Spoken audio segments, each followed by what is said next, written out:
네, 안녕하십니까. 이번 시간은 5주차 6교시 수업을 학습하도록 하겠습니다. 이번 시간은 그 내담자 중심, 인간 중심 상담에 대해서 학습하도록 하겠습니다. 자, 내담자 중심의 대표적인 학자는 역시 칼 로저스죠. 이 칼 로저스는 1902년 미국에서 출생을 해서 1924년 웨스콘신 대학교 학사학위를 취득을 하고 1931년에 콜ум비아 대학교 철학 박사를 취득하셨습니다. 그리고 1940년 상담 실제와 연구를 하였고 1960년 진정한 자기가 되는 거, 자기에 대해서 굉장히 강조를 한 분이시죠. 1960년 만남의 집단운동, 그리고 1968년 인간의 접근법 상담소를 개소를 하고 1987년 미국에서 돌아가셨습니다.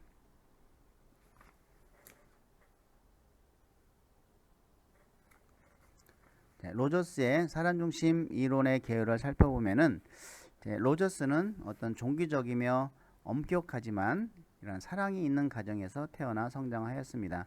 그래서 중국, 필리핀 등을 여행하며 다른 문화와 세계를 접하면서 부모에게 물려받은 엄격한 근본주의적 신념이 흔들렸죠. 그래서 인간이 어떤 궁극적으로 의지할 수 있는 것은 자신의 경험밖에 없다는 신념이 로저스 이론에서 가장 중요한 전제가 되었던 것이죠. 이러한 정신분석과 지시적 상담이 아닌 이러한 비지시적 상담 기법을 제시하였습니다. 로저스 이론을 초기에는 이러한 비지시적 또는 내담자 중심 이론으로 부르다가 이제는 사람 중심 이론으로 부르게 된 것이죠. 로저스는 자신이 자기의 세계를 잘 알며 스스로의 힘으로 성장과 치유를 향해 간다고 강조하고 있습니다. 자, 이 로저스의 인간관을 살펴보면은 로저스의 인간관은 그 인간을 신뢰할 가치가 있다고 보는 어떤 긍정적 인간관입니다. 그리고 인간은 이러한 부적응으로부터 건강한 심리적 상태로 나아가는 내재적 능력을 가지고 있다는 것이죠. 그리고 로저스는 인간 개인을 이해하는 유일한 방법이 바로 개인적 세계에 들어가서 그들의 내적 참조 체계를 이해하는 것이라고 했습니다. 그래서 그는 인간을 기본적으로 자유로우며 자신의 행동에 책임을 지고 유목적적이며 합리적이고 건설적인 방향으로 성장해 나가는 어떤 미래 지향적인 존재다라고 보았습니다. 그래서 모든 인간은 자신의 과거와 또 현재 생활 상태를 정확히 인식할 수 있기 때문에 어떤 자신의 삶과 미래를 능동적으로 선택할 수 있다. 그리고 인간은 선천적으로 타고난 성장 가능성을 실현하는 과정에서 자신의 인생 목표와 행동 방향을 스스로 결정하고 이러한 결정을 따르는 책임을 수용하는 자유로운 존재다라고 이야기를 하고 있습니다. 자, 이처럼 로저스는 인간을 합리적 존재로 규정을 하고 이러한 인간의 합리성은 어떤 자아 실현의 경향이 강해지는 인간이 더욱 자유로워질 때 강하게 표출된다고 하고 있습니다. 자, 이러한 자아 실현의 경향을 성취하기 위해서 인간은 항상 노력하고 도전하며 이러한 어려움을 극복함으로써 진정한 한 개인이 되어간다고 얘기를 하고 있습니다. 그래서 이 로저스는 어떤 자아 개념이라든지 자신의 어떤 인간의 근본적인 태도 또 자기 주적인 행동을 하게 되는데 어떻게 하면은 되냐? 이러한 것을 할 수 있도록 촉진적 환경만 제공을 시켜주면 되겠다. 그러면 성장한다는 것이죠. 이 촉진적 환경이 굉장히 중요하다. 자, 주요 개념으로 보면은 유기체와 현상학적 장애입니다. 그래서 이 현상학적 장애라고 하는 것은 우리가 개인이 경험하거나 또 지각한 장이죠. 그 개인이 어떤 사적이고 주관적인 경험의 세계라는 것입니다. 따라서 똑같은 사건에 대해서 서로 다른 경험을 한다는 것입니다. 우리 각자가 이 주관적인 현상학적 장을 지각하고 경험하기 때문인 것이죠. 그래서 어떤 똑같은 사건에 대해서도 A와 B가 다르다는 것이죠. 자기 어떤 주관적인 생각에 따라서 현상학적 장애에 따라서 경험을 하기 때문에 다르다는 것입니다. 상담자는 내담자를 돕기 위해 이런 내담자가 주관적으로 경험하는 이런 내적 감정을 정확히 이해할 필요가 있다는 것입니다. 이러한 공감적 이해는 상대방이 주관적으로 경험하는 이러한 사적 세계를 정확하고 민감하게 이해하는 것을 의미하는 것이죠. 그래서 이 인간 중심 상담은 이런 공감적 이해가 굉장히 중요합니다. 이건 나중에 이제 상담 기법에서도 이제 나오게 됩니다. 그러므로 사람 중심적 접근에서는 이 상담 과정에서 어떤 내담자의 방어가 최소화할 수 있는 상담 관계 및 분위기 조성을 위한 전략을 특별히 중시하고 있다. 아까 촉진적 환경만 제공시켜 주면 되는데 그런 촉진적 환경을 어떻게 제공시켜 줄 것인가에 대한 문제죠.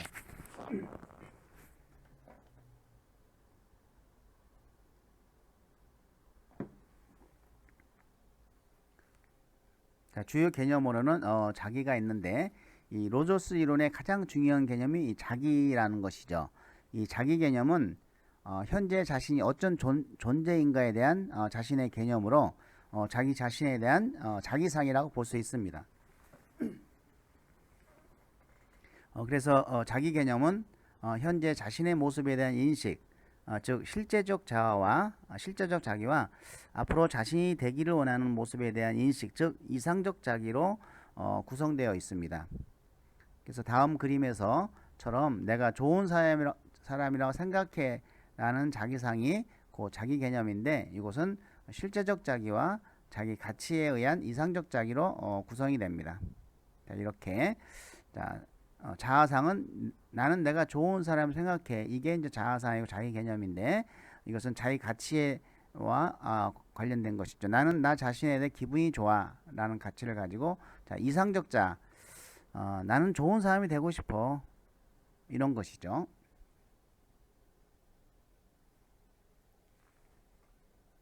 주요 개념으로 보면은 이 로저스는 이러한 실제적 자기와 이상적 자기가 일치하지 않을 때 개인은 불안을 경험한다고 보았습니다. 그래서 이상적 자기와 이러한 주관적 경험 사이의 일치가 매우 중요한 것이죠.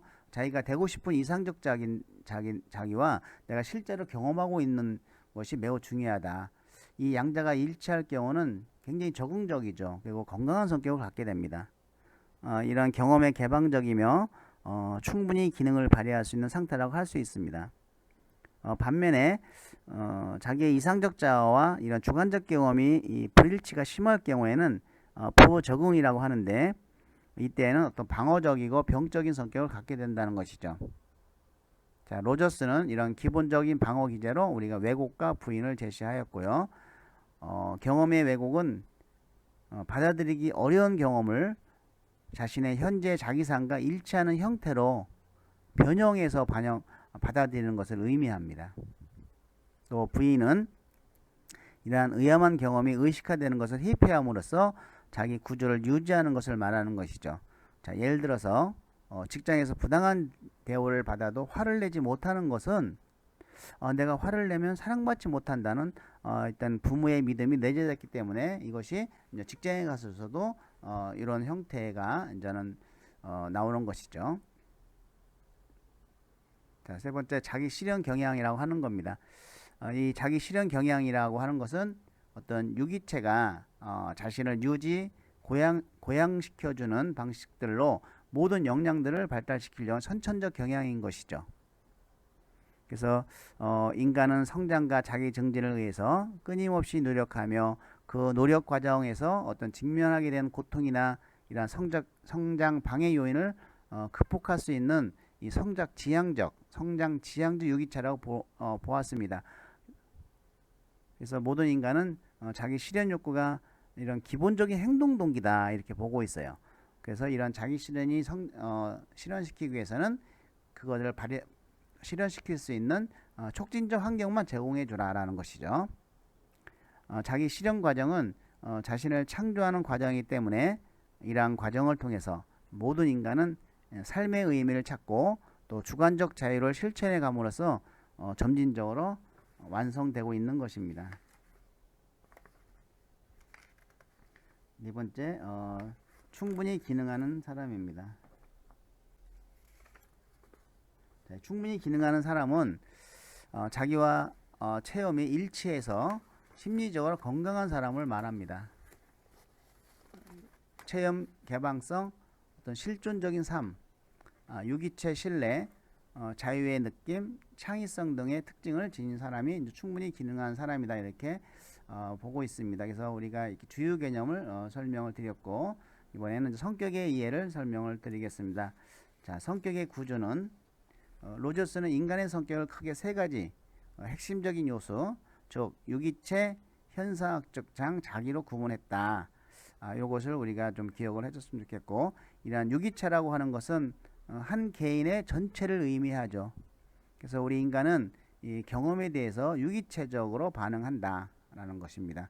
그래서 이 현상학적 장이라고 하는 것은 인간이 외적 내적으로 경험하는 모든 것을 현상학적 장이라고 얘기를 하고 있습니다. 그래서 이것은 끊임없이 변하는 어떤 경험의 세계죠. 또 이 개인에게 중요한 것은 어떤 실제적인 사실이 아니라 현상학적 장 속에서 개인이 그것을 어떻게 느끼고 지각하느냐 하는 점이죠. 그래서 가장 중요한 것은 바로 자기에 대한 개념입니다. 자기는 이런 전체적인 현상학적 장으로부터 분화된 부분으로 나에 대한 일련의 인식과 가치로 이루어지는 것이죠. 내가 그 현상학적 장, 내가 지금까지 내게 발생되어 있는 모든 경험들을 현상학적인 것을 내 주관적으로 체험을 해서 그것으로 그 나의 어떤 자아가 형성된다고 하면은 결국은 그런 자신의 경험과 자기의 어떤 자아가 이상적인 자아가 일치하게 되는 것인데, 그러한 경험과 이런 이상적인 자아가 일치하지 않은 경우가 있는 것이죠. 그것은 중간에 누군가가 조건을 붙여서 방해를 하고 있는다는 것입니다. 이것은 이제 뒤에서 표를 보고 한번 살펴보도록 하겠습니다. 자기는 어떤 성격 구조의 중심이며 성격이 발전하는 핵심이라는 것입니다. 그리고 자기는 이런 유기체 행동의 일관성을 유지하는 데 중요한 역할을 하고 있고, 그래서 이 자기 개념과 일치되는 경험은 통합되고, 또 불일치되는 경험들은 의협으로 지각되는 것이죠. 이런 자기 개념은 언제나 과정 중에 있다는 것입니다. 즉 현상학적인 장과의 계속되는 상호작용 속에서 성장하고 변화되는 것입니다. 자, 이 표를 보면서 다시 한번 이해를 한번 해보도록 하겠습니다. 자, 현상학적 장이라는 것은 개인의 현식이라고 볼 수가 있습니다. 그래서 개인이 지각하고 경험한 모든 것을 말하고 현재의 현상학적 장이라고도 하고, 개인은 모든 경험의 소재다. 개인의 모든 경험의 소재가 바로 현상학적 장이다 라는 것입니다. 이러한 현상학적 장 속에서 개인이 이상적 자와 개인의 경험이 일치하게 되면은 여기에 이상적 자가 일치하게 되는데, 중간에 요 가치의 조건화를 통해서 자기의 이상적 자와 어떤 그 경험이 일치하는 것을 방해하는 것이 있습니다. 그래서 이 가치의 조건화는 인간 성장에 중요한 방해의 원천이 된다. 또 경험을 통해 학습되어지고, 또 주관적으로 경험하는 사실을 왜곡하고 부정한다. 갈등, 불안, 공포 등이 생긴다는 것이죠. 자, 만약에 부모가 부모의 뜻대로 아이를 키우려고 한다고 하면 아이는 그것을 따를 수밖에 없어요. 왜 그럴까요? 아이는 그 타인으로부터 사랑받기를 원합니다. 그런데 이러한 부모가 시키는 대로 해야 사랑을 준다는 걸 알고 있어요. 부모가 시키는 것을 안 하면 혼나고 사랑받지 못한다는 것을 알고 있기 때문에 이 아이는 부모의 사랑을 받기 위해서 부모가 시키는 대로 합니다. 조건을 주는 거예요. 가치 조건을 주는 것이죠. 너가 이런 걸 하면은 사랑을 주겠다는 것과 똑같다는 것이죠. 그러면 그러한 조건 때문에 어떤 자기가 생각하는 현상학적 장으로 자기 이상적 장을 키우는 것이 아니고 부모의 어떤 조건에 의해서 자기가 형성되는 것이죠. 그렇기 때문에 이 자기가 형성이 됐을 때 조직적이고 지속적인 인식을 가짐으로 자기 형성이 되는데, 이런 현실적인 자기와 이상적인 자기가 불일치될 때 불안을 경험한다는 것입니다.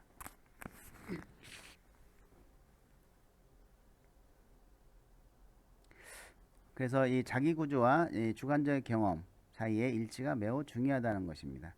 그래서 일치가 됐을 때 이런 어떤 자기상, 이상적자, 자기상이 된다는 것이죠. 그래서 이런 가치의 조건화는 주관적으로 경험하는 사실을 왜곡하고 부정하게 만들기 때문에 어떤 유기체의 경험을 통해 자기 실현의 경향성을 실제로 성취하는 것을 방해하는 중요한 원인이 되는 것입니다. 어떤 학생이 제 수업을 들었을 때 자기 자신을 계속 분석해 나가다 보니까 교수님, 제가 지금까지 생각하고 있는 자기하고 이상적인 자기하고 지금 현재 막 자기 자신 실제로 객관적인 도구로 검사하는 거하고 너무 다르다는 거예요. 그래서 그것 때문에 계속 혼란이 온 거예요. 그래서 이제 알아보니까 자기 지금까지 부모가 짜여진 틀에서 성장을 해왔다고 합니다. 그래서 그런 어떤 실제적인 자기를 잃어버린 것이죠. 부모에 의해서 만들어진 이상적인 자기로 컸던 것이죠.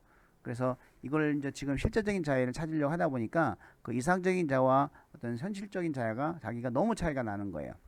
이런 걸로 인해서 상당히 갈등이 오고 불안이 오지만 그것을 경험을 하고 부딪히고 자기가 스스로 이제는 현실적 자기로 자기 이상적 자로 만들려고 하는 과정을 통해서 안정을 찾을 수 있다는 것이죠.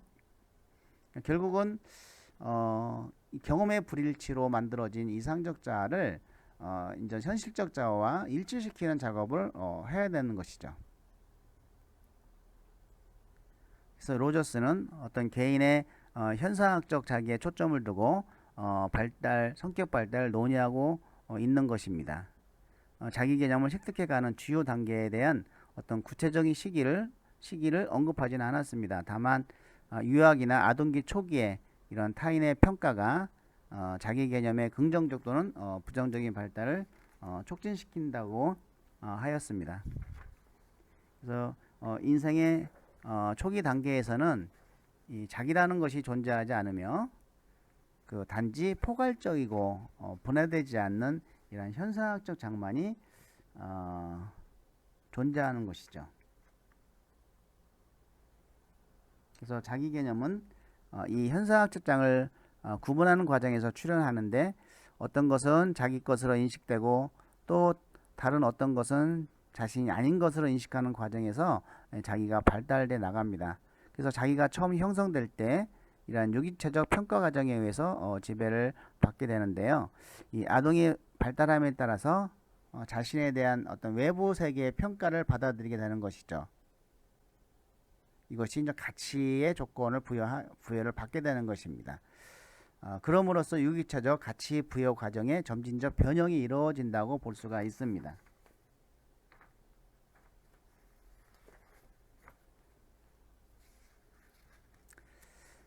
그래서 이 부모, 교사와 같이 권위적 인물이 자신을 어떻게 생각하느냐에 따라 스스로를 평가하는 방법을 배우게 되고, 타인이 나를 사랑하고 인정해 주는가의 여부가 평가 기준이 되면 자기와 유기체 간의 불일치가 생기게 되는 것입니다. 자, 이와 같이 아동의 자기 발달은 이런 환경과의 상호작용을 통해서 형성되는데 점차 분화되어 가고 복잡해지는 것이죠. 이러한 자기 개념의 발달에 결정적 역할을 하는 것이 바로 긍정적 관심에 대한 요구입니다. 이 아이는 이러한 긍정적 관심을 받고자 하는 욕구의 충족이 있죠. 그래서 타인에 의해서 이러한 긍정적 관심을 받고자 하는 욕구는 타인에 의해서 가능해지기 때문에 이 아동은 성장하면서 점점 더 다른 사람으로부터 긍정적 관심을 받으려고 하고 있습니다. 그래서 이러한 자기의 유기체적 평가 과정을 좀 희생해서라도 이러한 관심을 받고 싶어 하는 것이죠. 자기가 현상학적 장에서 스스로 자신을 평가하는데 그게 아니라고 해도 그러한 평가 과정을 희생해서라도 이러한 긍정적 관심을 받고 싶어 한다는 것입니다. 그렇기 때문에 어떤 자기가 나중에 왜곡돼서 형성된다는 거죠. 그래서 대부분의 성인들은 이 아동에서 이런 조건적인 긍정적 관심을 보이는데 이러한 조건적인 긍정적 관심은 우리가 조건적 가치 부여라고 합니다.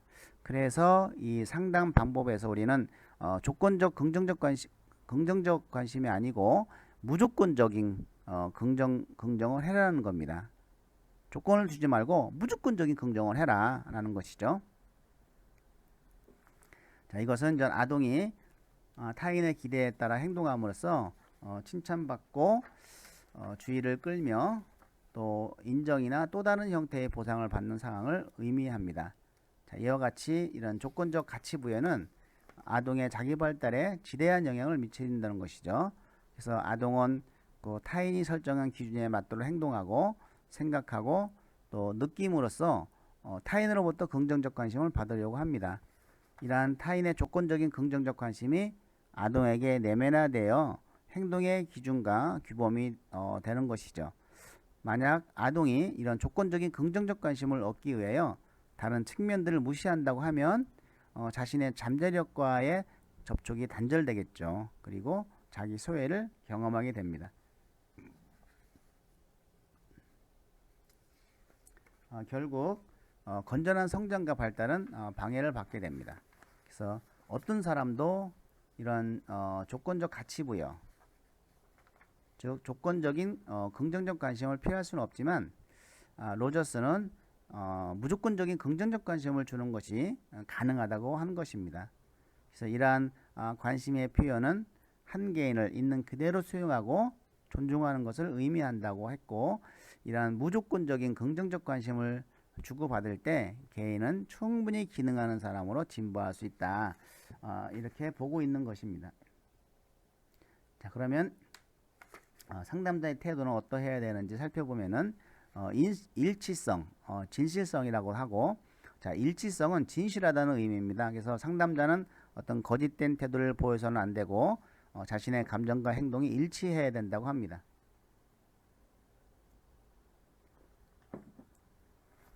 또 내담자의 관계에서 일어나는 감정을 솔직하게 표현해야 되고, 또 상담자가 내담자를 인정하지 않으면서 수용하는 것처럼 가장해서 행동하는 것은 바람직하지 않다라는 것입니다. 또 내담자에 대한 느낌이 부정적이라고 해도 숨기지 않고 있는 그대로 표현하는 것이 매우 중요합니다. 두 번째는 무조건적인 긍정적인 수용인 것이죠. 상담자는 내담자를 이런 무조건적으로, 조건을 주면 안 됩니다. 무조건적으로 존중하고 또 있는 그대로의 모습을 따뜻하게 수용해야 한다는 것이죠. 그래서 내담자가 어떤 말이나 행동을 하든 내담자를 사람으로 수용하고 존중하는 것이 바로 무조건적인 긍정적인 수용이고, 자, 이러한 분위기가 형성되었을 때 요 내담자는 자신의 감정이나 경험 등을 이렇게 자유롭게 표현할 수 있는 것이죠. 내담자 자신이 이 부도덕한 감정이나 생각을 표현해도 상담자가 인간으로서 거부하거나 경멸해서는 안 됩니다. 그래서 내담자가 내가 아무리 나쁜 감정이나 생각을 표현하더라도 상담자는 그걸 경멸하지 않겠구나라고 하는 확신을 가져야 내담자가 어떤 체험이든지 스스로 자기 것으로 받아들일 수 있다는 것입니다. 자, 공감적 이해란 상담자가 내담자의 감정에 빠져들지 않으면서도, 그러니까 어떤 객관적인 판단을 하면서도 그 감정을 자신의 감정인 것처럼 느끼는 것을 의미하는 것이죠. 다시 말하면 상담자는 그 내담자의 자신의 감정을 느끼면서도 내담자의 감정에 빠져들지 않고 이 객관적으로 판단할 수 있어야 한다는 것이죠. 그래서 상담자는 이런 내담자의 주관적 경험, 특히 지금 여기 here and now의 경험을 감지하려고 노력해야 되고, 또 공감은 동의시와는 좀 다르죠. 그래서 상담자가 내담자의 입장이 돼서 내담자를 깊이 주관적으로 이해하면서도 상담자 본인의 자신을 버리지 않는 것이죠.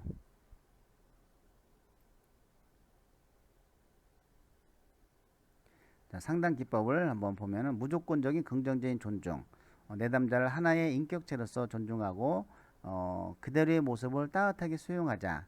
어떤 판단이나 평가를 하지 않는다. 그 다음에 진실성, 일치성, 진술성이라고 하고 자기를 이해하고 수용하며 솔직하게 개방하려는 노력이 필요합니다.